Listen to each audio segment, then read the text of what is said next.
It's not really looking good for Tee Grizzley. It's really looking like, allegedly, some type of sacrificial situation with his aunt. Because if you listen to him and watch the interview of him talking about the situation with his aunt, it's not really adding up. The night everything happened, man, can you kind of go over that night with us? I know y'all was at the studio. I seen you on your Instagram. On your Instagram. Yeah, so we was at the studio with Guapo and Jay Swan or whatever. And I'm going over my cousin's house, my older cousin. Mm-hmm. He was real close with my pops, just like my pops' brother. Mm-hmm. And I always try to, you know what I'm saying, show him some love because that's another wound we really ain't healed from. Okay. You know what I'm saying? So I went over there and I was telling her, like, come in the house. And she like, no, I don't want to go in. I'm begging her to come in the house. Mm-hmm. You know what I'm saying? Like, certain areas, you just got to move right. Right. You know what I'm saying? It ain't about where you at. I could go anywhere I want to. Right. But I got to move right. Right. You know what I'm saying? So if I'm moving right, can't nothing happen to me. So I'm telling her to come in the house. She like, no. Because JB was kind of like funny acting about dirty houses. Okay. And stuff like that. The house wasn't even dirty, but to her, she just a clean, real clean person. Okay. It's like, no, I don't want to go in them people's house. I don't want to sit on their furniture and all that stuff in there. I'm like, all right, I'll be right back. So I'm knocking on the door. My people's taking so long to come to the door. You know what I'm saying? Mm-hmm. And they finally come to the door. As soon as I see her, as soon as I see my auntie, Mm-hmm. she about to open the door. I just hear a whole bunch of shots going off. You know what I'm saying? Behind me, I hear a whole bunch of shots going off. So I get down because I'm thinking they about to come to the side and start, you know what I'm saying, shooting at me, and I ain't got nothing on me at the time. Mm-hmm. My cousin ran out with a gun. I'm like, perfect. So we ran out on the street. When we ran out, my driver was gone with no cars out there. I'm like, She was in the. So what was the vehicle? She was in the car, like yeah, she was driving on the street. She was in the car. Okay. She was in the car on the street. So my cousin ran out with the gun or whatever, and we ran out in the front to see what's going on and to, if somebody up on us, we gonna get them off us. So once we got outside, once we got in the front where they was at, my driver gone. There's no cars out here. Mm-hmm. Okay, wait. Let me ask you this. So was you had to enter through the back door or something? Yeah, I went okay. Side door. Okay, I get you. Okay. But basically, I don't even know what's going on at this point. Okay. So we in the front, I look in the street. I don't see no glass in the street, so I'm like, oh, they straight. You know what I'm saying? That's probably some. I didn't even think this had nothing to do with us. Okay. You feel me? Right. But my cousin still came out there with the gun though, so I was cool with going out there. I'm like, I ain't see no glass in the street. I'm thinking they heard some shots and pulled off. Okay. So now I'm mad now. Like, y'all heard them shots, why would y'all leave me over here? Right. You feel me?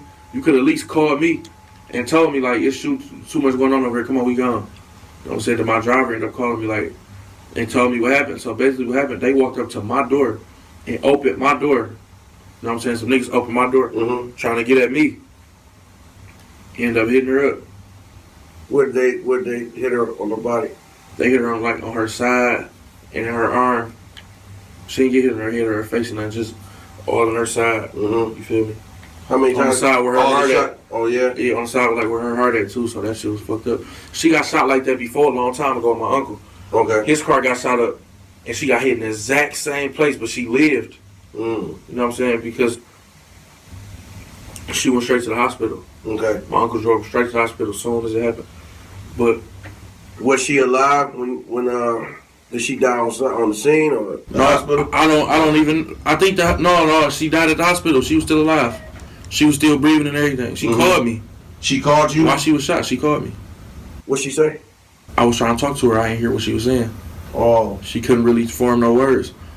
You know what I'm saying? But like niggas was coming for me because they opened my door. Okay. And was shooting in the car. They hit her 8 times though. And you have no idea where this came from? No, I ain't got no idea where it came from, but it ain't even matter where it came from. First of all, I study a little bit of body language. I listen to some audiobooks or whatever. I'm not saying I'm an expert. But for someone to be talking about someone that's that close to them and to be playing a video game at the same time very nonchalantly, sometimes that video game controller that he was holding is almost to make him feel comfortable. It's almost like a shield between him and the person that he's having a conversation with. because he's playing the game, but he's really not playing the game. And you could just see that there's some discomfort.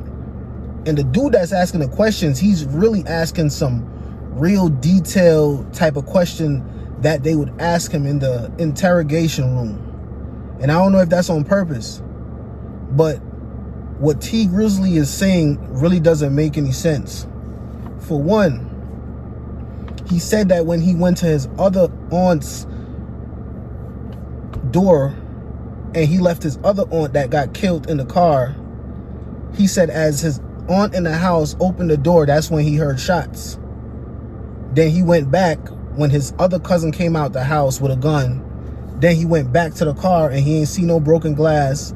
And the driver of the car called them and they spoke or whatever. And Tee Grizzley said he ain't see no broken glass, so he thought it was all good. But he said the men came and opened the passenger door that he was sitting in and started shooting inside the car.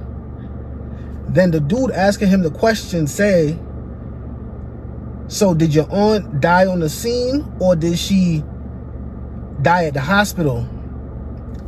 Tee Grizzley froze a little bit. He said, I don't know, He was like, nah, but she died at the hospital. Because they was on the phone and he said he couldn't understand what she was saying on the phone. That's a big mistake on his part, because you just said you went back to the car and saw that there was nothing happened at the car. Ain't your aunt supposed to be in the car? That same car that you heard the shooting coming from? And if she did end up at the hospital, how come you ain't go to the hospital with her when you was on the scene? What transpired in that time frame that your aunt is at the hospital by herself talking to you on the phone when you just went back to the car to go see what happened at the car with your cousin that had the gun? That don't really make no sense. It really don't. And it's just like, for someone to be playing a video game when being asked about a family member that close that he said he loved dearly, he even made a song about her. It's a very disturbing, and it puts the spotlight on him. That's why, and I'm pretty sure I'm not the only one that's saying this, because everybody right now, when I look up Tee Grizzley, everybody saying, they're talking about this, but they're not saying the same exact thing. They're just saying this shit look kind of fishy. I don't know if he was trying to get out of a contract with her and she was being difficult about it because she was the manager from when he first got out of jail, made that song First Day Out. Maybe it was something like that. Maybe he was trying to go with a bigger management label that could do more for him to make his career go a little higher. And she was being difficult about the situation because she's the manager. She has a say-so percentage-wise and all that. But it's just odd to me that Tee Grizzley really was just playing a video game while being asked about his deceased aunt. And just the fact that he said that he went to the car where the shooting supposedly happened. He didn't see any glass on the floor. That's because they opened the door and shot inside the car, but he don't know if she passed away on the scene or in the hospital. Like, my boy, wasn't you not there? Was you not on the scene? I'm gonna run the whole interview after this, so y'all can see how this shit not really making no sense, and it's looking bad on his part right now. This shit don't really look good. It don't look good. He got to clean this shit up. Well, ain't no way to clean it up. Only thing he got to worry about is the police.